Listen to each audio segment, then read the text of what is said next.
जय हिंद फ्रेंड्स, मेरा नाम अजीत सिंह और आप मेरा ये यूट्यूब चैनल देख रहे हैं गद्दा की खरी खरी। आज सब एक समाचार आया बनारस, वाराणसी, काशी से। काशी में एक बहुत बड़ा शिक्षा माफिया है, उसका नाम है दीपक मधोक। उसका उसके बहुत सारे स्कूल्स चलते हैं और सिर्फ बनारस में नहीं चलते, उसने अपनी फ्रेंचाइजीज भी बांट रखी है। पूरे पूर्वांचल में 20 स्कूल चलते हैं, उसका एक ग्रुप ऑफ स्कूल्स है और एक बहुत बड़ा शिक्षा माफिया है। तो साहब उसका एक स्कूल है सनबीम लहर तारा, उसमें एक बहुत ही दुर्भाग्यपूर्ण घटना घटी है और एक कक्षा 3 की बच्ची, मात्र 8 साल जिसकी आयु है, उसके साथ एक घटना हुई है। और उसमें जब वो बच्ची घर पहुंची तो बहुत डरी हुई, घबराई हुई थी, रोती सी थी। तो माँ ने पूछा क्या बात है, तो बच्ची ने कुछ बताया नहीं। तो माँ ने देखा कि कपड़ों पे जो है खून के धब्बे हैं और वो सब है। तो बच्ची ने देखा, फिर तुरंत अब उसके पिता को बुलाया। पिता ने जो है फिर तुरंत पुलिस को सूचना दी। फिर बच्ची का मेडिकल हुआ और वो सारा कुछ कानूनी प्रक्रिया हुई। और उसमें फिर जब पुलिस ने स्कूल के अंदर जो सीसीटीवी कैमराज हैं उनकी जांच की, तो वहाँ ये पता चला कि सब स्कूल के ही एक स्वीपर ने उस बच्ची के साथ जो है ये काम किया, and the sweeper has been arrested. खैर साहब, ये तो अब जांच का विषय है और आगे चल के क्लियर होगा कि वाकई उस स्वीपर ने ही ये काम किया है। और जैसा कि आपको याद होगा, वो एक बहुत बड़ा स्कूल था, ऐसा ही वो गुड़गांव वाला जिसमें केस हुआ था, जिसमें एक बच्चे की बाकायदे हत्या हो गई थी। तो उसमें भी उन्होंने स्कूल के बस के कंडक्टर को पकड़ के पुलिस ने जो है, गुड़गांव पुलिस ने बंद कर दिया था। और बाकायदा उसने कन्फेस कर लिया था अपना क्राइम। पर बाद में जब सीबीआई जांच हुई तो पता लगा कि उसी विद्यालय के 11th क्लास के एक स्टूडेंट ने वो हत्या की थी। पर पुलिस ने जबरदस्ती उस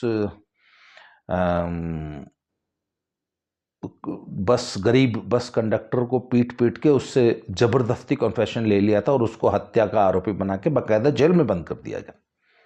जबकि वो हत्या एक अमीरजादे ने, जो कि 11th क्लास का स्टूडेंट था, और वो सिर्फ इसलिए क्योंकि अगले दिन एग्जाम था और एग्जाम उसको न देना पड़े क्योंकि उसकी तैयारी नहीं थी, इसलिए उसने जो है एक बच्ची का बाकायदा गला रेत के कत्ल कर दिया था।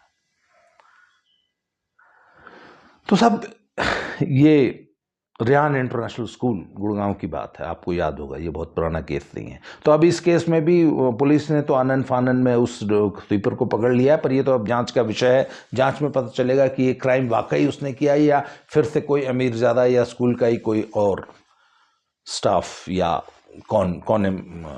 पर एक बात बताइए ना, क्या हम सिर्फ उस स्वीपर को पकड़ के, अगर उसने ही ये क्राइम किया है, और अपने कर्तव्य से पल्ला झाड़ लेंगे? मैनेजमेंट की क्या जिम्मेवारी है? विषय तो ये है, आखिर वो स्कूल कौन चला रहा है? Who is running the show? उस स्कूल में जो बच्चे और स्टाफ और जो लोग भी पढ़ते हैं, उसकी सुरक्षा की गारंटी, उसकी सुरक्षा की जिम्मेवारी किसकी है? उस स्वीपर की है या किसी 4th क्लास स्टाफ की है या किसी सुपरवाइजर की है? नहीं, उस संस्था का जो हेड है ना, दीपक मधोक, ये नैतिक जिम्मेवारी उसकी है और सबसे पहले उसको गिरफ्तार किया जाना चाहिए और उस पर पॉक्सो लगना चाहिए था कि तेरे स्कूल में तेरी नाक के नीचे ये इतना बड़ा क्राइम कैसे हुआ? What the hell are you doing? एक बच्चे साले, तुम 8,000 फीस लेते हो, तुम वहां बैठ के उस कर क्या रहे हो? तुम्हारे स्कूल में इतना बड़ा क्राइम हो गया, तुमने कैसे लोगों को अपॉइंटमेंट किया है? तुम्हारी स्क्रूटनी क्या होती है? How do you take care of your children? ऐसी कोई दुर्घटना न हो जाए, इसके लिए तुमने क्या व्यवस्था की थी? आखिर तुम्हारे भाई इतना बड़ा कांड हो गया तुम्हारे स्कूल में, साले तुमको क्या हम मतलब ऐसे जाने देंगे? तुमको छोड़ देना चाहिए क्या? अच्छा था, मैं इस व्यक्ति के बारे में इतना आधिकारिक रूप से पता है क्यों बोल रहा हूं? क्योंकि मैंने इसके साथ काम किया और बड़ी लंबी कहानी है, मैं आज आपको पूरी विस्तार से सुना रहा हूं कि ये आदमी असल में है क्या चीज। तब ये हुआ क्या है कि आज से करीब 50 साल पहले काशी हिंदू विश्वविद्यालय, बनारस हिंदू यूनिवर्सिटी में फारसी के एक प्रोफेसर नियुक्त होके आए। उनका नाम था अमृतलाल इशरत। इन्होंने साहब पीएचडी किया था और 70s में इनको 2 यूनिवर्सिटी से पर्शियन के प्रोफेसर बनने का नियुक्ति पत्र मिला। एक थी साहब कश्मीर यूनिवर्सिटी, उसमें इनकी पोस्टिंग श्रीनगर होनी थी, और एक थी बीएचयू। तो उन दिनों भी कश्मीर में कुछ थोड़ा छोटा सा एक अनरेस्ट सा चल रहा था।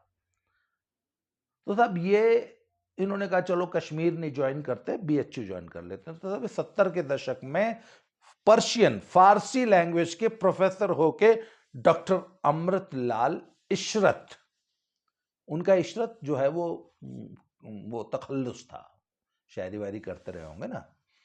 तो साहब ये बनारस आ गए। तो बनारस में ये अपनी पत्नी के साथ, ये बनारस के आगे लंका और संकट मोचन के आसपास कोई किराए का मकान लेके रहते थे। तो वहाँ पति देव तो सारा दिन यूनिवर्सिटी में बिजी रहते थे, तो पत्नी घर पे खाली बैठती, तो उन्होंने अपने घर के ही एक कमरे में एक छोटा सा बच्चों को पढ़ाने के लिए एक स्कूल स्टार्ट कर दिया। इट वॉज इन 70s, 70 के दशक में। उस स्कूल का नाम उन्होंने रखा था सनबीम। और उन दिनों ऐसे ही किसी भी कोई भी अपने घर में स्कूल 10 20 50 बच्चों को पढ़ा लेता। तो तब वो महिला मेहनती थी, समझदार थी, बच्चों के साथ अच्छा काम करती, तो धीरे धीरे मोहल्ले में पॉपुलर हो गई। तो उनके पास 150 बच्चों का एक स्कूल चलने लग गया। अब चूंकि यूनिवर्सिटी की नौकरी ऐसी होती है कि उसमें कोई ट्रांसफरेबल जॉब तो है नहीं कि 2 साल बाद आपका ट्रांसफर हो जाएगा, और पत्नी के पास कुछ करने के लिए था नहीं, तो वो उसी स्कूल को प्रॉपरली चलाने लगी, और धीरे धीरे वो एक फुल फ्लेज स्कूल बन गया। और वो 10-15 साल तक ऐसे ही एक छोटे से स्कूल को चलाती रही। फिर साहब उनके 3 लड़के थे, तो वो भी धीरे धीरे बच्चे बड़े होने लग गए। तो उनका जो बड़ा लड़का था वो पीसीएस अधिकारी हो गया। तो बड़े वाले लड़के का नाम था साहब दीपक मधोक। तो और जो 2 छोटे थे, उसमें एक का नाम, उसका नाम असली नाम नहीं मालूम, उनको जग्गू भैया, जग्गू भैया बोलते हैं, बनारस में बड़े पॉपुलर हैं, बड़े मस्त आदमी हैं। ये जितना बड़ा काइया और घाघ है ना, ये बड़ा वाला, छोटा वाला उतना ही मस्त मौला। और उन्होंने एक सबसे छोटा, उसका नाम बाबा बाबा बोलते हैं, उसको असली नाम उसका मैं भूल रहा हूँ। वो बॉब जिम बनारस में जो है ना, वो बॉडी बिल्डिंग का बड़ा शौकीन है, तो बड़ा, वो भी बड़ा मस्त मौला, बड़ा बढ़िया आदमी है। तो साहब ये इनका जो बड़ा बेटा था ये पीसीएस अफसर था। फिर ये थोड़े साल इसने नौकरी की, पर बाद में जब स्कूल अच्छा चलने लग गया और स्कूल से बढ़िया कमाई होने लगी, तो ये नौकरी नाकरी छोड़ के ये और इसकी पत्नी जो है वो स्कूल चलाने लग गए। तब तक मदर भी रिटायर हो गई। तो now it became a family business. और उसमें सबसे छोटा भाई तो बहुत छोटा था, पर जो बीच वाले भैया थे जग्गू भैया, और ये बड़े वाले और इनकी पत्नी, ये लोग मिलके उस स्कूल को फैमिली शो की तरह रन करने लगे। और धीरे धीरे इनकी 1-2 ब्रांचेस भी हो गई। तो सब मुझे याद है कि 80 के दशक के लास्ट में इनकी 4 ब्रांचेस हुआ करती थी मेन शहर में। और इट वाज, ये उस वक्त भी बनारस का सबसे नामी स्कूल बन चुका था 80s के लास्ट में, मतलब 88 89 90 में।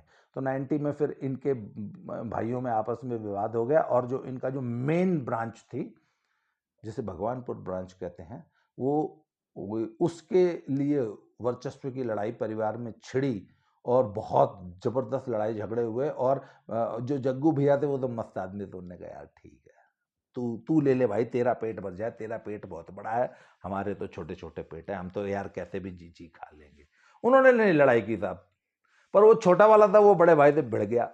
और साहब वो जो मेन ब्रांच थी वो इनकी जो बड़ी वाली, जो भगवानपुर में लंका से बगल में जो बिच्छू के साइड में एक गांव है भगवानपुर, वहाँ पे इनकी मेन ब्रांच थी। और वहाँ पे इनका एक हॉस्टल चलता था जिसमें 400-500 बच्चे पढ़ते थे। और उस ज़माने में भी 90s, अर्ली 90s में भी ये बनारस का सबसे महंगा स्कूल था। और उस हॉस्टल से इनको बहुत मोटी कमाई होती थी, क्योंकि पूरा यूपी, बिहार, ईस्टर्न यूपी के सारे बच्चे जो हैं वो यहाँ आया करते थे।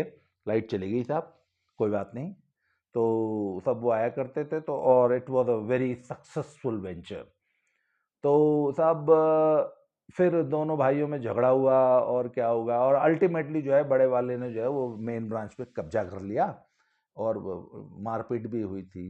बड़ी भाभी को छोटे देवर ने जो है पालों से पकड़ के घसीट के उस स्कूल में मारा वारा भी था, ऐसे भी आरोप लगे थे, और बहुत सारी अखबारबाजी भी हुई थी। फिर उसने छोटे वाले ने जो है अलग एक स्कूल खोल लिया।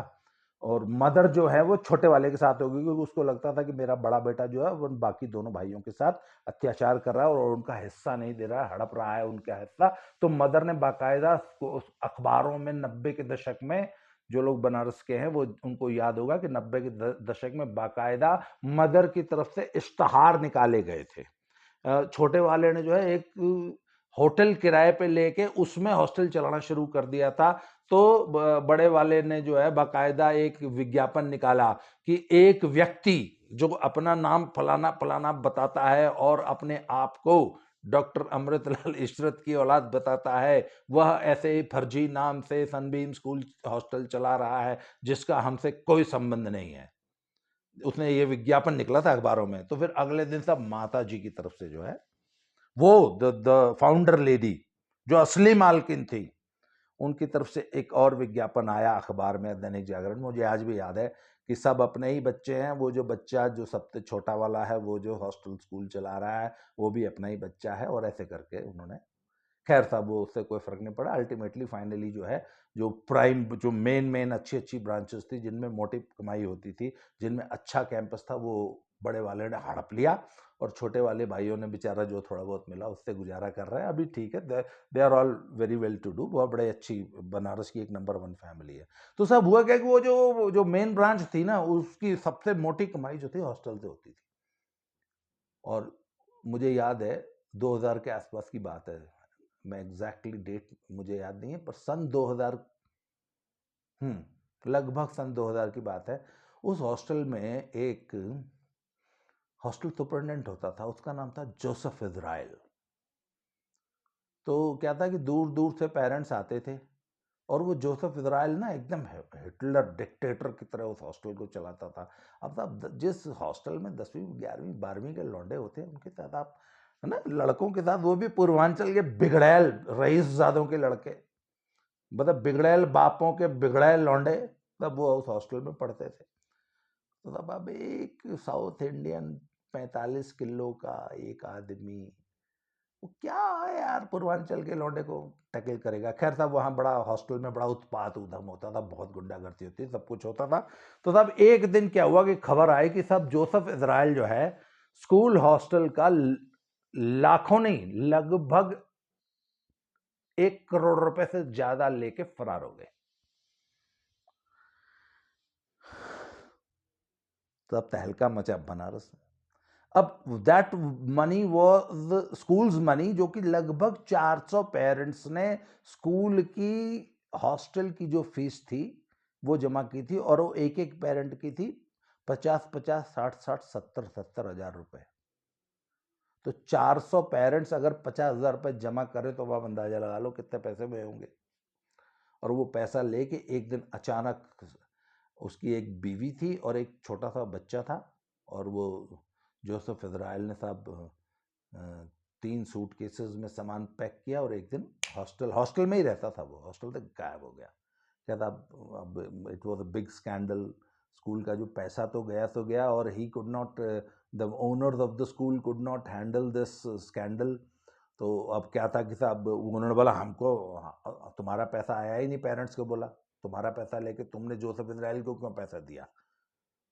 तो हॉस्टल सुपरिटेंडेंट को उसने बोला आपकी फीस, पेरेंट्स बोले आपकी फीस की व्यवस्था ये थी, आपने वो उसको अथोराइज किया था फीस कलेक्ट करने के लिए, हमने तो स्कूल को पैसा दिया है, स्कूल में जो बंदा कलेक्ट कर रहा था उसको हमने पैसा दे दिया। तो एक बहुत बड़ा अनरेस्ट हो गया। अच्छा, उसके बाद क्या था कि हॉस्टल में चूंकि बड़ी मोटी कमाई होती थी, और वो और हॉस्टल के पेरेंट्स अगर असंतुष्ट हो जाएंगे तो बड़ा बिजनेस पे असर पड़ जाता है ना। और ये स्कूल्स कल क्या था, ये तो पैसा कमाने की दुकानें हैं। तो सब इनके तो हाथ पैर फूल गए मैनेजमेंट के। तो इनने सब एक विज्ञापन निकाला कि हस्बैंड वाइफ एक कपल चाहिए जो कि हमारा हॉस्टल संभाल सके, और ये ऐसी ऐसी पर्सनैलिटी चाहिए। तो मैंने कहा भैया अपन सबसे, हमको ही बुला रहा है ये, तो हम पहुंच गए साहब इंटरव्यू देने, इनने हमें रख लिया। हम साहब हॉस्टल सुपरिटेंडेंट हो गए, जोसेफ इजराइल गए, हम आ गए। अब हमारे सामने सबसे बड़ी समस्या ये थी कि ये कहते थे कि हमारे लौंडे बहुत उत्पाती है पहलवान, तुमको इसलिए रखा है इन सालों को सूत करो। मैंने कहा उधर बच्चे बेसिकली बहुत शरीफ होते हैं यार, कोई लौंडा हरामी नहीं होता, उसको टैकल करना आना चाहिए आपको। तो अब हमने टेक ओवर किया, और हमारा जो हमारी लीडरशिप है, हमारा एक काम करने का स्टाइल है, और 10 दिन के अंदर पूरा हॉस्टल हमारा जो है दीवाना हो गया था। हैं, मेरी वाइफ जो थी वो हॉस्टल में गर्ल्स हॉस्टल संभालती थी, मैं बॉयज हॉस्टल संभालता था। और मतलब बच्चे ऐसे सीधे, मतलब आप सोच नहीं सकते। तो एक दिन मैंने लौंडों से पूछा, मैंने कहा भाई ये एक बात बताओ यार, कि तुम्हारी इतनी शिकायत थी कि तुम लोग इतना उत्पात करते हो, यहाँ असेंबली ग्राउंड में बियर की बोतलें फोड़ते हो, पंखे तोड़ देते हो, सुबह जब असेंबली होती है उससे पहले रोज झाड़ू लगाने पड़ते हैं क्योंकि तुम सारी ट्यूबलाइटें फोड़ देते हो, फोड़ के फेंक देते हो। यहाँ दिवाली पे भी 1 महीना तुम लोग पटाखे फोड़ते हो। और जब से मैं आया हूं, मैंने बिल्कुल बदमाशी नाम की चीज ही नहीं है। बोले सर, बात यह है कि जब आपके सामने बदमाशी होती है ना, तो एक तो आप चीखते चिल्लाते नहीं है, हैं, आप सीन नहीं क्रिएट करते, आप मुस्कुरा देते हैं, बोला ओए कौन, किसने बदमाशी की भाई ये, हैं। तो आपके साथ बदमाशी करने में मजा नहीं आता।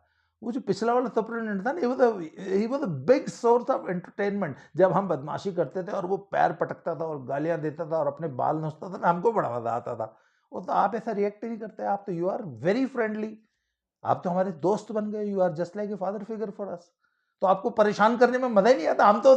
हम तो अपने एंटरटेनमेंट के लिए अपने हॉस्टल सुपरिटेंडेंट को परेशान करते थे। अब आपके साथ वो एंटरटेनमेंट है ही नहीं, तो हमने क्यों परेशान करना है? And you are taking very good care of us. तो तब हमने जब हॉस्टल संभाला, तो तब इन हॉस्टल्स में एक बहुत बड़ी प्रॉब्लम होती है, चाइल्ड अब्यूज बहुत होता है। And this was the first area which I took care was, बच्चों को खाना बहुत बेहतरीन मिलना चाहिए। हमने खाने की बहुत अच्छी व्यवस्था वहां कर दी। इसके बाद हमने साहब बच्चों का जो पढ़ाई लिखाई का सिस्टम था, बच्चों की जो केयर था, उनको प्रॉपर रात को 2-2 बजे तक बैठ के पढ़ते थे, उस वक्त उनकी केयर करना, उनकी जो बेसिक प्रॉब्लम थे उनको दूर करना, और बच्चों के साथ प्यार से दोस्ती वाला व्यवहार। I became a friend of the students, I became a fatherly figure for them. So they started having faith in me, they started trusting me, and they started loving me.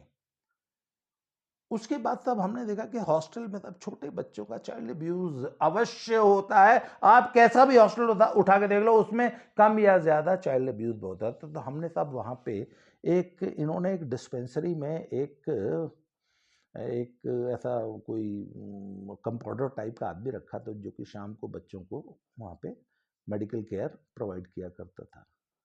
तो मुझे थोड़ा सा ऐसा लगा, और फिर हमने एक बार, मैं I was going in front of the dispensary, तो मैंने देखा कि वो जो उसका जो इंटरेक्शन एक 5-7 साल 7-8 साल की बच्ची के साथ उस कंपाउंडर का इंटरेक्शन कोई बहुत अच्छा नहीं है। मेरे तुरंत स्ट्राइक किया, और मैंने थोड़ी देर बाद अपनी वाइफ को बताया कि मैंने इस बच्ची को बुलाओ। वो बच्ची को बुलाया मेरी वाइफ ने, और उन्होंने इंक्वायर किया कि बेटा ये क्या था, ये क्या आपको कह रहा था, व्हाट। तो उस बच्ची ने उससे, जहां आपने उससे कॉन्फिडेंस में लेके बात की प्यार से, तो बच्ची ने सारी बात बता दी। तो अरे it was a huge series of child abuse. तो उसके बाद एक बच्ची आई, फिर दूसरी आई, 10-15 बच्चियों के साथ वो मॉलेस्टेशन कर रहा था इनका कंपाउंडर। तो हमने दोनों ने मिलकर पूरा केस सॉर्ट आउट किया, और we immediately brought this case in front of the management. ये जो मालिकिन थे, इनको बताया गया। क्या साहब, इन्होंने they played it down for the timing, उसको हटा दिया गया, और मुझे बोला कि don't don't don't discuss it ना, हो गया, चलो विल टेक केयर। 4 दिन बाद हमने देखा कि वो कंपाउंडर फिर से उसी कुर्सी पे बैठा हुआ है। मैंने कहा तू वापस कैसे आया? बोला आप मैम से बात करो, सर से बात करो। मैंने बात की, मैंने कहा सर वो वापस आ गया? बोला हाँ, वो सुबह बात करेंगे। मैंने व्हाट इज दिस, सुबह बात करेंगे? खैर साहब, वो उन्होंने मेरी बात को इग्नोर करते हुए उस आदमी को, जो कि बच्चों को मॉलेस्ट कर रहा था, वो वापस रख लिया। अब सब मेरे लिए it was shocking and I was disturb. अच्छा, हुआ क्या साहब, इस दौरान जब मैं वहां था, तो मैंने बच्चों से एक बात बच्चों के मन में जबरदस्त तरीके से बैठा दी थी। मैंने कहा देखो बेटा, पेरेंट्स से कोई बात नहीं छुपानी चाहिए। मैंने कहा जो गर्ल्स होती हैं वो अपने पापा से बहुत ज़्यादा अटैच्ड होती हैं, बॉयज़ अपनी मम्मा से बहुत ज़्यादा अटैच्ड होती हैं। तो अब यहाँ पर तो देखो मम्मा पापा है नहीं, तो यहाँ तो आपका मैं ही पापा हूँ और ये जो हैं ये मम्मा है आपकी। तो मैंने कहा आपको एक तो अपने पेरेंट्स से, जो आपके पेरेंट्स घर पे हैं ना आपके मम्मी पापा, उनसे कोई बात नहीं छुपानी और मुझसे कोई बात नहीं छुपानी। तो हमने तो ये पकड़ ही लिया था पूरा, ये तो अपने अथॉरिटीज के आंखों के सामने हमने ला ही दिया था। तब ये बात आई गई होगी and it was hushed up. और वो आदमी he was still working in the school. मतलब ये इनकी अप्रोच है चाइल्ड एब्यूज के प्रति। मैं ये आपको बात बता रहा हूं कि इस ग्रुप की, ये सनबीम स्कूल के मैनेजमेंट की चाइल्ड एब्यूज के प्रति ये अप्रोच रही है, ये मैं आपको आरोप लगा रहा हूं आज। और मैंने कहा स्वयं भुक्तभोगी हूं इसलिए आरोप लगा रहा हूं कि they are not very serious about the safety of the child. ये आज से नहीं, ये पिछले 30 साल से ऐसा हो रहा है। खैर, ये इनकी अप्रोच रही है, मैं आपको ये बताने की कोशिश कर रहा हूं। तो सब हुआ क्या, उसके बाद जो है, अब हमने बच्चों को ये बड़ी जबरदस्त घुट्टी दे दी थी कि बेटा मम्मी पापा से कोई बात नहीं छुपानी। हुआ क्या कि साहब वो स्कूल में कोई छुट्टियां वुट्टियां पड़ी, बच्चे अपने अपने घर गए, और वो एक रीवा की बच्ची थी साहब, उसने जो है घर जाके हमारी इस घुट्टी का अक्षरशः पालन किया। और वो लड़की थी शायद 4th 5th 6th क्लास में कोई बच्ची, उसने अपने पापा को, वो एक ठाकुर साहब थे जमींदार बहुत बड़े रीवा के, उनको ये बात बता दी कि पापा ऐसे ऐसे हुआ था और वो ऐसे ऐसे चाइल्ड अब्यूज करता था, और फिर ऐसे ऐसे अजीत सर ने उसको 4 झापड़ भी मारे थे, पर उसके बाद बड़े सर ने उसको निकाल दिया और 4 दिन बाद फिर रख लिया। अब साहब वो बच्चों को जब वापस छोड़ने आए तो आग बबूला, और स्कूल में एक बहुत बड़ा स्कैंडल हुआ, मतलब कांड हो गया। और ये इस मैनेजमेंट को लगा कि पेरेंट्स को मैंने बताया, जबकि मैंने पेरेंट्स को नहीं बताया था। मैंने बच्चों को ही जो है समझा बुझा के बच्चों को अपनी सुरक्षा कैसे करनी है ये बताया था। बट दे थॉट कि नहीं, I have played this game and I have told the parents and they, और बहुत जल्दी मैं इनकी गुड बुक से निकल गया मैनेजमेंट की, और उन्होंने 2-3 महीने बाद ही हम दोनों पति पत्नी को वहां से चलता कर दिया था कि नहीं, this man is too dangerous for the institution. खैर, सब ये बात है करीब 25-30 साल पुरानी। आज जब मैंने ये कांड पढ़ा ना कि साहब सनबीम लहर तारा में एक बच्चे के साथ बलात्कार हो गया, रेप हो गया, तो मुझे लगा कि बताओ, ये वही लोग हैं ना जो जो कि बच्चों की सेफ्टी को लेके ये मैनेजमेंट, ये ग्रुप कभी सीरियस था ही नहीं। और ये तो वो घटना है जो कि सबके सामने आ गई। ऐसी पता नहीं कितनी और घटनाएं इन्होंने कारपेट के नीचे दबा दी होंगी। तो साहब मेरी ये मांग है कि इस केस में सिर्फ उस स्वीपर को, या जिसने भी वो रेप किया है बच्चे का, उसको ना पकड़ा जाए, बल्कि इस मैनेजमेंट को सबसे पहले उल्टा लटका के टांगो कि तुम स्कूल चलाते हो, you are the chairman of the group, you are responsible for this crime. ही इसको लटकाओ, इसकी सजा सबसे बड़ी इसको मिलनी चाहिए, इस शिक्षा माफिया को, जो कि ये इतना बड़ा माफिया तंत्र चला रहा है बनारस में, और जो कि बच्चों की सुरक्षा से आज से नहीं पिछले 30-40 साल से खिलवाड़ करता आ रहा है। और ये जितने भी लोग बच्चों अपना बिजनेस चमका रहे हैं और बच्चों की के बल पे चमका रहे हैं, पर बच्चों की सुरक्षा के प्रति वो बिल्कुल भी संवेदनशील नहीं है, उनके प्रति उनकी कोई जिम्मेवारी नहीं है। सरकार को इनके साथ बहुत सख्ती से पेश आना चाहिए, और इसके हाथ से ये स्कूल का मैनेजमेंट लेके अपनी कमेटी के अंदर ये, जैसे जो माफियाओं के खिलाफ जो बाबा जी का ये बुलडोजर अभियान चल रहा है ना, ये जेसीबी, इसके ऊपर भी फेरने की जरूरत है, और इन शिक्षा माफियाओं के चंगुल से इस शिक्षा को निकालने की जरूरत है। इस एपिसोड पे आज के लिए इतना ही। बहुत जल्दी फिर से किसी नए एपिसोड से मिलते हैं। आज के लिए इतना ही। बहुत बहुत धन्यवाद। Thank you very much.